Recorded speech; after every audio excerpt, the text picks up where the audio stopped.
तो चलिए आज का क्लास आप सभी बच्चों के लिए काफी ज्यादा इंपॉर्टेंट है, क्योंकि आज के क्लास में हम लोग पढ़ने वाले हैं क्लास 12 हिंदी का 100 VVI ऑब्जेक्टिव क्वेश्चन। यहां से कई सारे प्रश्न आपके बोर्ड परीक्षा में देखने को मिलेंगे, तो आज के क्लास को आप सभी लास्ट तक देखिएगा और इन सारे प्रश्न को अच्छे से अपने दिमाग में सेट कर लीजिएगा। ओके, चलिए क्लास को स्टार्ट करते हैं और पहला नंबर सवाल आपके सामने है। आप चैट सेक्शन में हमारे साथ आंसर लगाते चलिएगा। ओके, देखिए पहला नंबर सवाल आपके सामने है कि बालकृष्ण भट्ट का जन्म कब हुआ था। अब बताएंगे आप सभी की बातचीत के रचनाकार बालकृष्ण भट्ट का जन्म कब हुआ था। आपसे पूछा गया इसका जन्म, तो मैं बता दूं इसका जन्म हुआ था 23 जून 1844 ईस्वी को। ऑप्शन नंबर बी इसका करेक्ट जवाब हो जाएगा 23 जून 1844 ईस्वी। ओके, चलिए अगले प्रश्न की ओर बढ़ते हैं। दूसरा नंबर सवाल आपके सामने है, फटाफट से आप चैट सेक्शन में आंसर लगाते चलिएगा, क्योंकि आज की क्लास में 100 ऑब्जेक्टिव है भाई, आपके बोर्ड एग्जाम के लिए काफी ज्यादा इंपॉर्टेंट है। देखिए दूसरा नंबर सवाल क्या कह रहा है कि बातचीत शीर्षक निबंध के निबंधकार कौन है। अब बताओ जी आप सभी की बातचीत शीर्षक जो निबंध है उनके निबंधकार का क्या नाम है। तो मैं बता दूं इनके निबंधकार का नाम है बालकृष्ण भट्ट। क्या?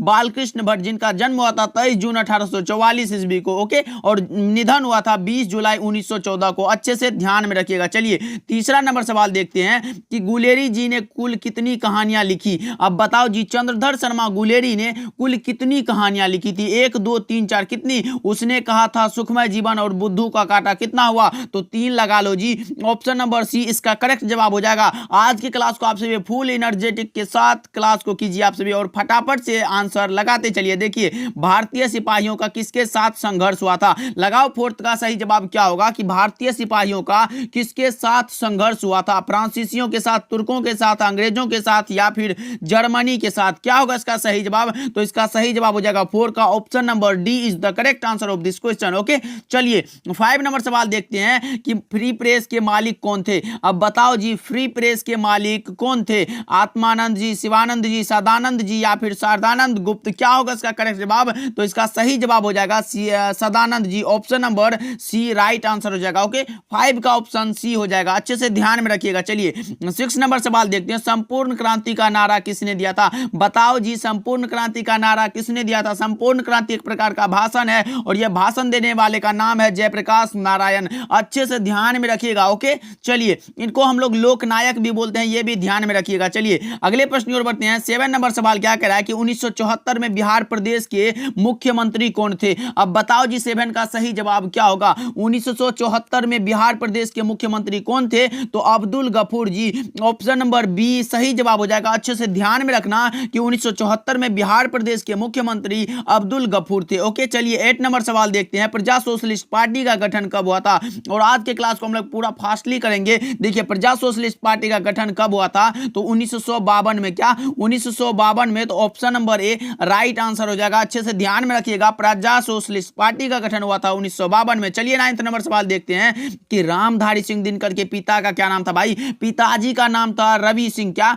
पिताजी का नाम था रवि सिंह और माताजी का नाम था मनरूप देवी। ये भी ध्यान में रखिएगा। ओके, चलिए नेक्स्ट सवाल की ओर बढ़ते हैं। 10th नंबर सवाल है कि अर्धनारीश्वर कल्पित रूप है। अर्धनारीश्वर किसका किसका कल्पित रूप है ये बताना आप सभी को। शिव और पार्वती का, राम और सीता का, राधा और कृष्ण का या फिर विष्णु और लक्ष्मी का। तो इसका सही जवाब हो जाएगा शिव और पार्वती का। शंकर और पार्वती का कल्पित रूप है अर्धनारीश्वर। ओके, चलिए 11 नंबर सवाल देखिए कि प्रेमचंद जी थे। प्रेमचंद क्या थे भाई? गीतकार थे, कथाकार थे, फिल्मकार थे या फिर संगीतकार थे। फटाफट से आप चैट सेक्शन में आंसर लगाते चलो। रख हौसला वो मंजर भी आएगा, प्यासे के पास चलकर खुद समंदर भी आएगा, थककर ना बैठे मंजिल के मुसाफिर, मंजिल भी मिलेगी और आपको इसका मजा भी आएगा। देखिए प्रेमचंद जी थे कथाकार। ऑप्शन नंबर बी सही जवाब हो जाएगा। अच्छे से ध्यान में रखना। चलिए 12 नंबर सवाल देखते हैं, संस्कृति के 4 अध्याय किसकी कृति है। संस्कृति के 4 अध्याय जो रचना है वो किसकी है आप बताएंगे। गुलाबदास, हजारी प्रसाद द्विवेदी, आचार्य सीताराम चतुर्वेदी या फिर रामधारी सिंह दिनकर।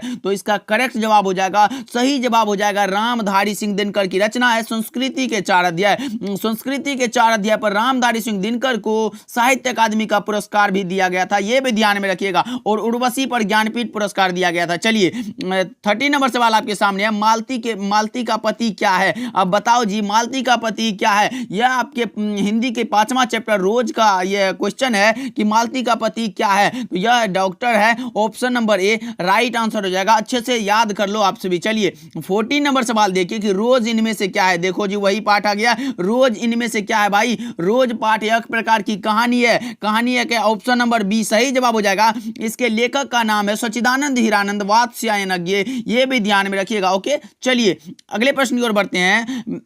15 नंबर सवाल क्या कह रहा है कि रोज कहानी के नायक लेखक कौन है। भाई बताओ आप सभी। रोज कहानी के लेखक अभी तो मैंने बताया सच्चिदानंद हीरानंद वात्स्यायनज्ञ, ऑप्शन नंबर बी सही जवाब हो जाएगा। ओके चलिए हाँ अगले प्रश्न की ओर बढ़ते हैं। 16 नंबर सवाल आपके सामने है, मालती किस कहानी की पात्र है। अब बताओ जी मालती किस कहानी की पात्र है। तो रोज कहानी की पात्र है। अच्छे से ध्यान में रखिएगा, आपके बोर्ड परीक्षा के लिए काफी ज्यादा इंपॉर्टेंट सवाल है आज के क्लास में भाई। फटाफट से आप लगाते चलो चैट सेक्शन में आंसर, पूरा एनर्जी के साथ लगाओ भाई। भगत सिंह के पिता का क्या नाम था। भगत सिंह के पिता का नाम पूछा गया आप सभी से, सरदार विष्णु सिंह, सरदार किशन सिंह, सरदार पीरत सिंह या फिर सरदार कीरत सिंह। क्या होगा इसका करेक्ट जवाब लगाओ आप सभी। तो इनके पिताजी का नाम था Sardar Kishan Singh, option number B सही जवाब हो जाएगा। ओके चलिए नेक्स्ट सवाल की ओर बढ़ते हैं। चोरा चोरी कांड कब हुआ था। चोरा चोरी कांड हुआ था 1922 में। कब? 1922 में। तो लगा लो क्या होगा इसका सही जवाब। Option number B right answer हो जाएगा। 18 का B is the correct answer. चलिए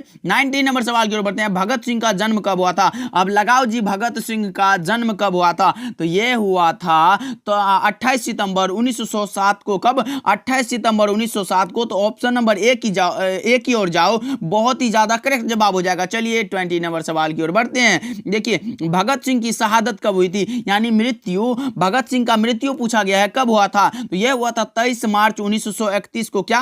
23 मार्च 1931 को। तो ऑप्शन नंबर ए सही जवाब लग रहा है। आप सब लगाओ ऑप्शन ए सही हो जाएगा। चलिए 21 नंबर सवाल की ओर बढ़ते हैं। देखिए जगदीश चंद्र माथुर ने किस विश्वविद्यालय से एमए किया था। अब बताओ आप सभी कि जगदीश चंद्र माथुर ने किस विश्वविद्यालय से एमए उत्तीर्ण किया। भाई बताओ आप सभी 21 का सही जवाब क्या होगा। तो यह किए थे इलाहाबाद विश्वविद्यालय। क्या? इलाहाबाद विश्वविद्यालय, ऑप्शन नंबर ए सही जवाब हो जाएगा। अच्छे से ध्यान में रखिएगा आप सभी कि जगदीश चंद्र माथुर ने इलाहाबाद विश्वविद्यालय से एमए उत्तीर्ण किया। ओके चलिए 22 नंबर सवाल आपके सामने है कि गांधी जी चंपारण में कब आए थे। गांधी जी चंपारण में कब आए थे। 22 नंबर सवाल का सही जवाब क्या होगा।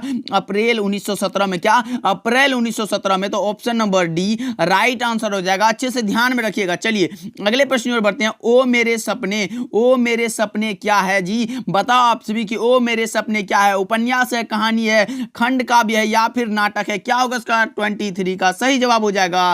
क्या? नाटक है भाई। Option number D right answer हो जाएगा। ओके चलिए नेक्स्ट सवाल की ओर बढ़ते हैं कि मोहन राकेश का जन्म कहां हुआ था। जन्म स्थान पूछा गया आप सभी को। मोहन राकेश का जन्म स्थान कहां है। तो इसका जन्म स्थान है जंडी वाली गली अमृतसर में। क्या? जंडी वाली गली अमृतसर में। तो option number B right answer हो जाएगा। अच्छे से ध्यान में रखिएगा। ओके चलिए 25 नंबर सवाल की ओर आ गए हैं कि निम्नलिखित में बिस्नी की पड़ोसन कौन थी। सिपाही की मां चैप्टर से ये क्वेश्चन है कि निम्नलिखित में बिस्नी की पड़ोसन थी कुंती। ऑप्शन नंबर सी सही जवाब हो जाएगा। अच्छे से ध्यान में रखिएगा। चलिए अभी तो और 75 क्वेश्चन है, फटाफट से लगाते चलो आप सभी। और आज का क्लास आप सभी के लिए काफी ज्यादा इंपॉर्टेंट, आपके 2024 बोर्ड परीक्षा में कई सारे ऑब्जेक्टिव यहां से देखने को मिलेंगे। देखिए मोहन राकेश द्वारा रचित नाटक संग्रह है। और अगर आप लोगों ने अभी तक क्लास को लाइक नहीं किया है तो कर दीजिएगा भाई। देखिए कितना ऑब्जेक्टिव लाते हैं आप सभी के लिए। देखिए मोहन राकेश द्वारा रचित नाटक संग्रह का नाम है आषाढ़ का एक दिन। ऑप्शन नंबर डी करेक्ट जवाब हो जाएगा। ओके चलिए 27 नंबर सवाल की ओर बढ़ते हैं कि कौन सी रचना मोहन राकेश की नहीं है। अब नहीं है बताओ आप सभी, नीचे दिए गए में कौन सी रचना मोहन राकेश की नहीं है। एक और जिंदगी, अंधेरे बंद कमरे, इतिहास और आलोचना। तो भाई इसकी रचना नहीं है। तो option number C is the correct answer of this question कि इतिहास और आलोचना मोहन राकेश की रचना नहीं है। ओके चलिए 28 नंबर सवाल देखते हैं। सिपाही की मां किस एकांकी संग्रह से लिया गया है। सिपाही की मां जिनके लेखक का नाम है मोहन राकेश, यह किस एकांकी शीर्षक से लिया गया है। फटाफट से आप लगाएंगे। तो 28 का सही जवाब फटाफट से लगाओ आप सभी। अंडे के छिलके तथा अन्य एकांकी से लिया गया है। ऑप्शन नंबर डी सही जवाब हो जाएगा। चलिए नेक्स्ट सवाल की ओर बढ़ते हैं। देखिए 29 नंबर सवाल आपके सामने है। मोहन डाकेश की एकांकी का शीर्षक है, बताओ आप सभी। मोहन डाकेश की एकांकी का शीर्षक है सिपाही की मां के लेखक है मोहन डाकेश जी। तो अच्छे से ध्यान में रखिएगा आप सभी कि सिपाही की मां के लेखक हैं मोहन डाकेश। चलिए नेक्स्ट सवाल की ओर बढ़ते हैं। 30 नंबर सवाल आपके सामने है। प्रगीत और समाज के लेखक कौन है? भाई जी बताओ आप सभी, फटाफट से लगाओ कि प्रगीत और समाज के लेखक कौन है। प्रगीत और समाज एक प्रकार का निबंध है और इनके लेखक का नाम है नामवर सिंह। क्या? नामवर सिंह। तो ऑप्शन नंबर सी सही जवाब हो जाएगा। अच्छे से ध्यान में रखिएगा और सेट कर लीजिए अपने दिमाग में कि प्रगीत और समाज के लेखक हैं नामवर सिंह जी। ओके, चलिए 31 नंबर सवाल आपके सामने।